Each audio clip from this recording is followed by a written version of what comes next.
Hello बच्चों, आज हम लोग कक्षा 10 का त्रिभुज चैप्टर स्टार्ट करेंगे। ठीक है, तो अध्याय 6 है। ठीक है, तो ये चैप्टर आप लोग ज़रा गौर से पढ़िएगा। ठीक है, हर टॉपिक को आप लोग ध्यान से पढ़िए। इसमें प्रमेय कुछ दी जाएंगी, तो हम पहले प्रमेय सोल्व करेंगे, उसके बाद एक्सरसाइज सोल्व करेंगे। ठीक है, तो उससे पहले हम लोग सोच लेते हैं त्रिभुज होता क्या है। ठीक है, पहले हमें पता होना चाहिए त्रिभुज होता क्या है। ठीक है, तो हम देख लेते हैं त्रिभुज क्या होता है। ठीक है, तो त्रिभुज की परिभाषा होती है कि तीन सरल रेखाओं, ये मेरे पास तीन रेखाएं थी।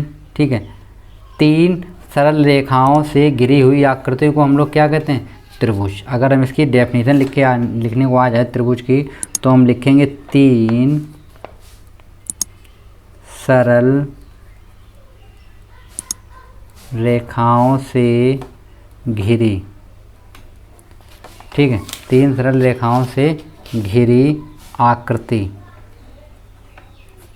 त्रिभुज कहलाती है। ठीक, क्या कहलाती है? त्रिभुज कहलाती है। तो जो तीन रेखाओं से ये ए बी सी, ये जो हमने रेखाओं से घेर रखी है आकृति को, इसको हम लोग क्या बोलते हैं? त्रिभुज बोलते हैं। ठीक है, त्रिभुज के जो तीनों कोण होते हैं, कोण ए, कोण बी, कोण सी, तो इन तीनों का योग कितना होता है? 180 डिग्री होता है। त्रिभुज के तीनों कोणों का योग कितना होता है? 180 डिग्री होता है। ठीक है, तो त्रिभुज के तीनों कोणों कितना हो गया? योग 180 डिग्री होता है। ठीक है, और त्रिभुज के प्रकार होते हैं। त्रिभुज के प्रकार होते हैं, नंबर 1 होता है त्रिभुज समबाहु त्रिभुज। ठीक, समबाहु त्रिभुज वह है त्रिभुज जिसकी तीनों भुजाएं कैसी होती हैं? इक्वल होती हैं। समबाहु त्रिभुज की तीनों भुजाएं कैसी होती हैं? बराबर होती हैं। ठीक है, फिर आता है विषमबाहु त्रिभुज। विषमबाहु त्रिभुज। ठीक है, विषमबाहु त्रिभुज क्या होता है? इस त्रिभुज की कोई भी भुजा आपस में बराबर नहीं होती है। ठीक है, सभी भुजाएं अलग अलग होती हैं। इसका प्रत्येक कोण कितने डिग्री का होता है? 60 डिग्री का होता है। किसका? समबाहु त्रिभुज का प्रत्येक कोण होता है 60 डिग्री का, और विषमबाहु त्रिभुज का कोई भी कोण और ना ही कोई भुजा बराबर होती है। तो फ्रेंड्स, पहले आप लोग अगर अभी तक मेरे चैनल को सब्सक्राइब नहीं किए हैं तो चैनल को सब्सक्राइब कर दें और लाइक कर दें और अपने फ्रेंड्स में शेयर करें, और पास में बेल आइकन को प्रेस अवश्य कर लें, जिससे मैं लेटेस्ट वीडियो की नोटिफिकेशन सबसे पहले आपके पास आती रहेगी। ठीक है, तो ये तो हो गया त्रिभुज, विषमबाहु त्रिभुज। फिर आता है समकोण त्रिभुज। क्या आता है? समकोण त्रिभुज। तो समकोण त्रिभुज क्या होता है? वह त्रिभुज जिसका एक कोण कितने डिग्री का हो? 90 डिग्री का, तो उसको हम क्या बोलते हैं? समकोण त्रिभुज। इस तरीके से होता है ये। ठीक है, तो ये हो गया 90 डिग्री कोण, तो इसको हम लोग बोलते हैं समकोण त्रिभुज। ठीक है, फिर आता है एक न्यून कोण त्रिभुज। क्या आता है?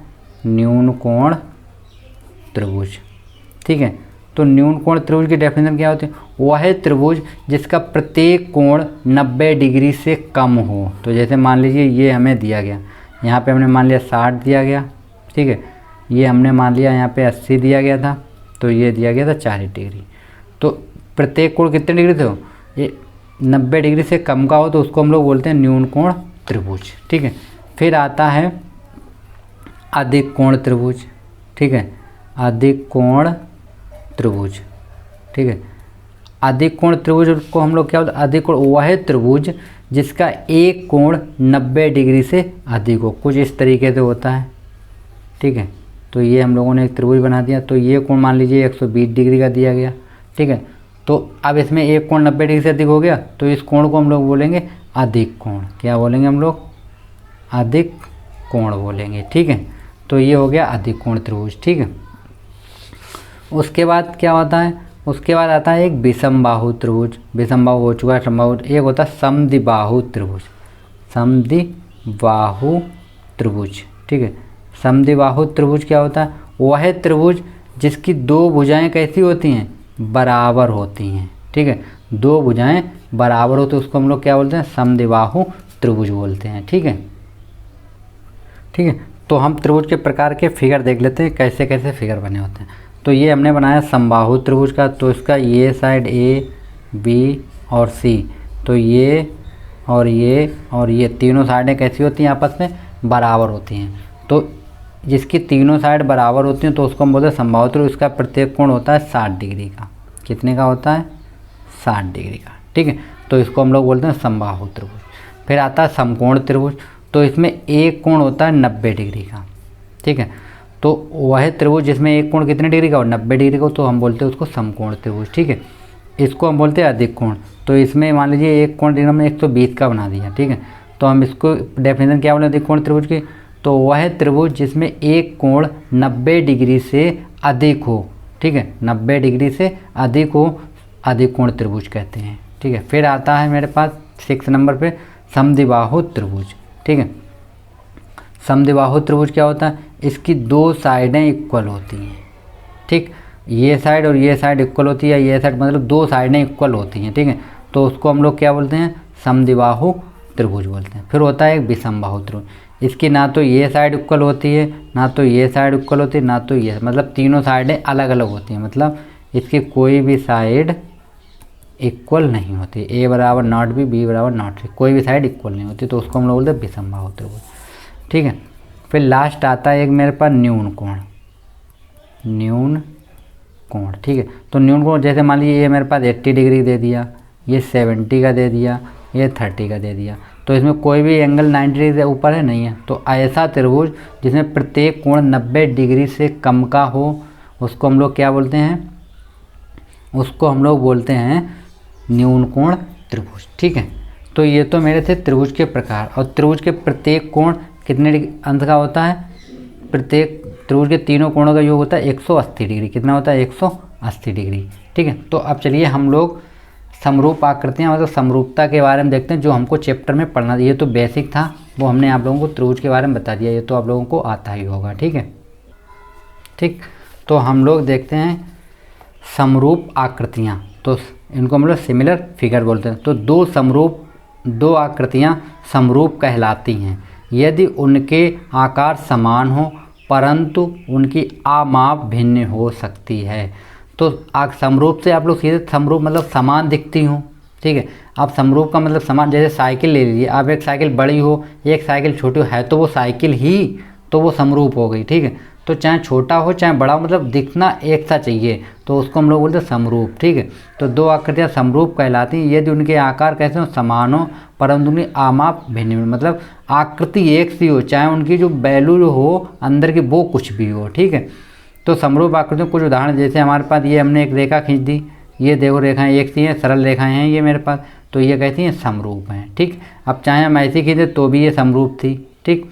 फिर नंबर 2 पे ये देखो त्रिभुज दिए गए हैं, तो ये वाला त्रिभुज फिर ये वाला, तो ये सब सारे त्रिभुज कहते हैं समरूप हैं, क्योंकि समरूप त्रिभुज समरूप हैं, इनकी माप समरूप नहीं है, ठीक है। माप जो है वो तो कम ज़्यादा हो सकती है, लेकिन त्रिभुज कहते हैं देखने में एक से लगते हैं, ठीक है।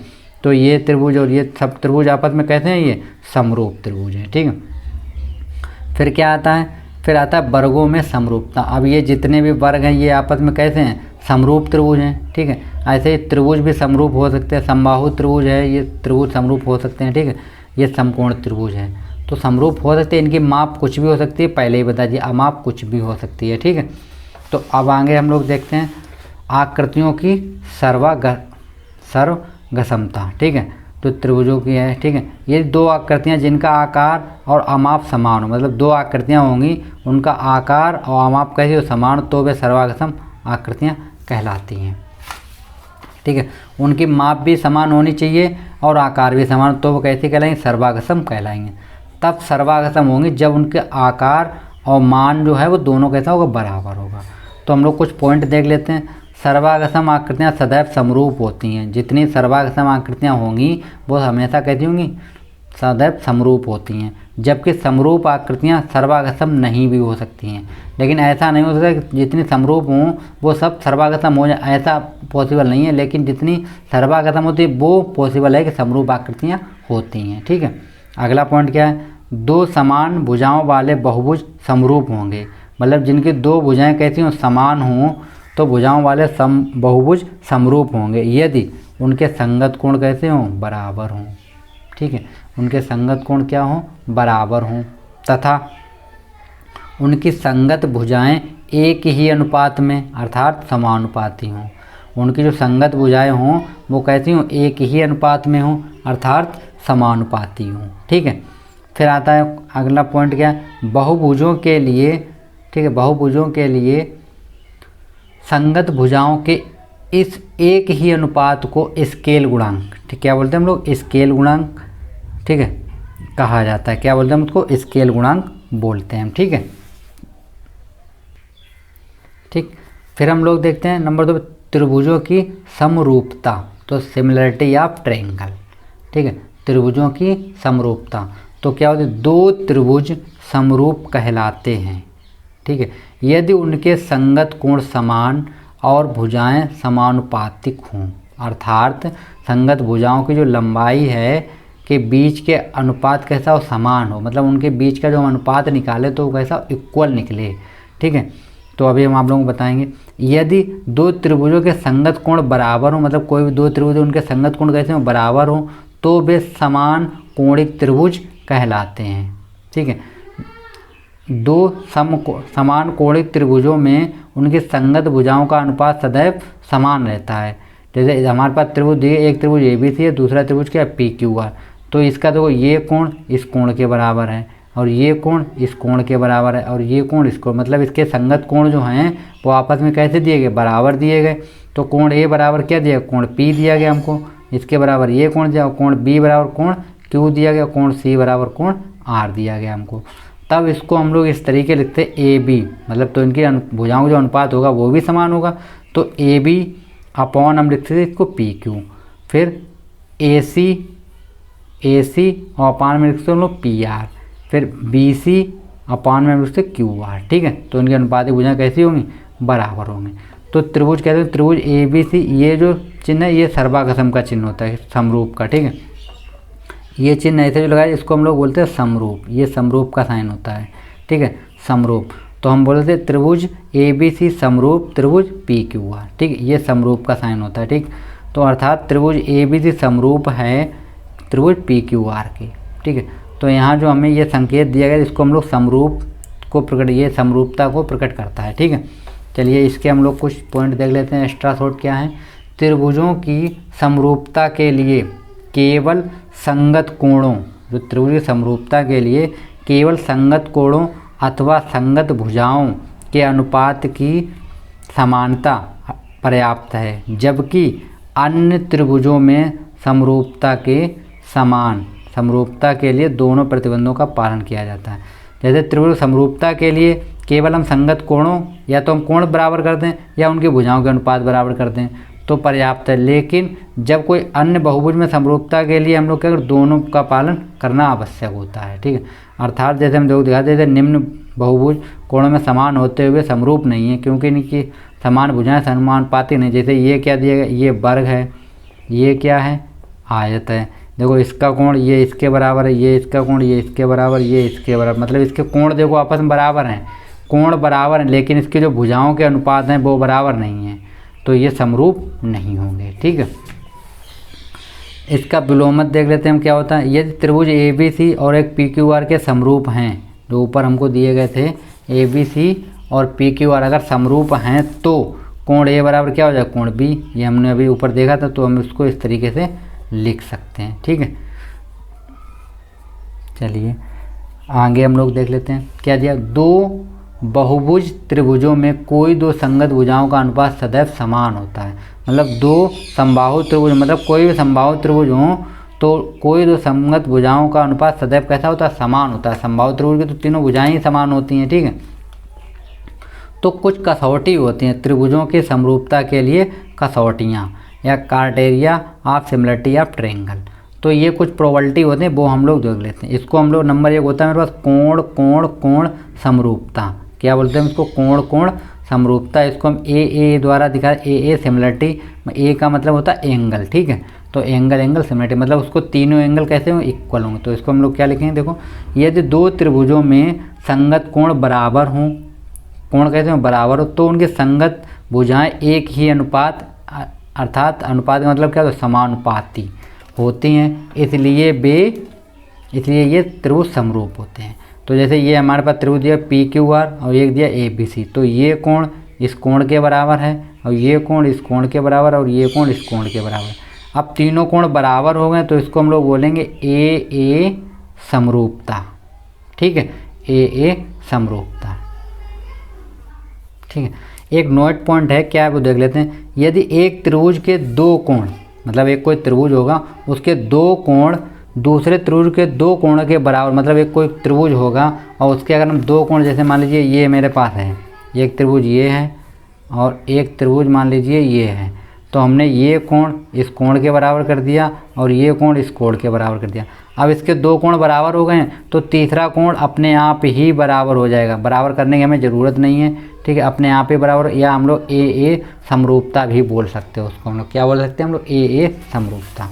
तो भाई हमको दिया तो दो कोणों के बराबर हैं तो उन त्रिभुजों का तीसरा कोण स्वतः बराबर होगा, ठीक है। तो अगर दो कोण जब किसी त्रिभुज के बराबर तो ऑटोमेटिक तीसरा कोण अपने आप बराबर हो जाएगा, ठीक है, क्योंकि त्रिभुज के अंतः कोणों का योग कितना होता है, 180 डिग्री होता है, ठीक है। स्पष्ट है कि यदि एक त्रिभुज के दो कोण किसी अन्य त्रिभुज के दो कोणों के बराबर हों तब भी दोनों त्रिभुज समरूप होंगे। इसे त्रिभुजों की समरूपता की उप कसौटी, उसे हम उप कसौटी बोलते हैं, क्या, डबल ए द्वारा हम दिखा सकते हैं, ठीक है, ए कसौटी से। सेकेंड नंबर क्या है, भुजा भुजा भुजा समरूपता। तो इसको हम ट्रिपल एस सिमिलरिटी दिखाते हैं। ट्रिपल एस मतलब side into side into side, ठीक है। तो ये क्या होता है, देखो यदि दो त्रिभुजों में एक त्रिभुज की भुजाएं, मतलब एक त्रिभुज हो उसकी तीनों भुजाएं कैसी हों, बराबर, दूसरे त्रिभुज की भुजाओं के समानुपाती अर्थात एक ही अनुपात में हों तो इनके संगत कोण बराबर होते हैं, इसलिए दोनों त्रिभुज समरूप होते हैं। तो ये भुजा देखो इसके बराबर हो गई, ये भुजा इसके बराबर हो गई और ये भुजा इसके, मतलब इसके तीनों भुजाएं जो हैं किसी न किसी अनुपात में बराबर हैं, तो इनको हम लोग बोलते हैं ट्रिपल एस सिमिलरिटी, ठीक है। फिर आता है भुजा कोण भुजा, भुजा कोण भुजा, तो इसको हम लोग बोलते हैं एस सिमिलरिटी। तो ये कहता है यदि एक त्रिभुज का एक कोण दूसरे त्रिभुज के एक कोण के बराबर हो, मतलब यदि एक त्रिभुज का एक कोण दूसरे त्रिभुज के एक कोण के बराबर हो, मतलब एक कोण बराबर हो तथा इन दोनों कोणों के अंतर्गत रेखाएं समानुपाती हों तो दोनों त्रिभुज समरूप होंगे। जैसे हमारे पास ये साइड और ये साइड इक्वल हो गई थी और ये साइड इक्वल और ये कोण एंगल बराबर हो गया था, तो इसको हम लोग बोलेंगे एस, ठीक है, एस। तो ये मेरा सही तरीका है। इसको आप लोग एक चीज़ और देख लीजिए, अगर ऐसे आप लोग अगर लिखेंगे तो ये गलत तरीका होता है, ठीक है, इस तरीके से हम लोग नहीं लिख सकते हैं, ठीक है। फिर आता है मेरा समकोण कर्ण भुजा, समकोण कर्ण भुजा समरूपता, RHS सिमिलरिटी। RHS सिमिलरिटी एक होती है, ये 90 डिग्री के कोण में ही लगती है, ठीक है। तो यदि दो समकोण त्रिभुजों में एक त्रिभुज का कर्ण तथा एक भुजा, ठीक है, यदि दो त्रिभुजों में एक त्रिभुज का कर्ण तथा एक भुजा दूसरे त्रिभुज के कर्ण तथा एक भुजा के समानुपाती हो तो दोनों त्रिभुज समरूप होते हैं। कैसे होते हैं दोनों त्रिभुज, समरूप होते हैं। तो जैसे ये तो कोण तो सबका बराबर ही होता है, ठीक है, ये साइड इसके साइड इक्वल हो गई, ये इसके इक्वल हो गई, तो ऐसे एंगल बराबर होते हैं, ठीक है।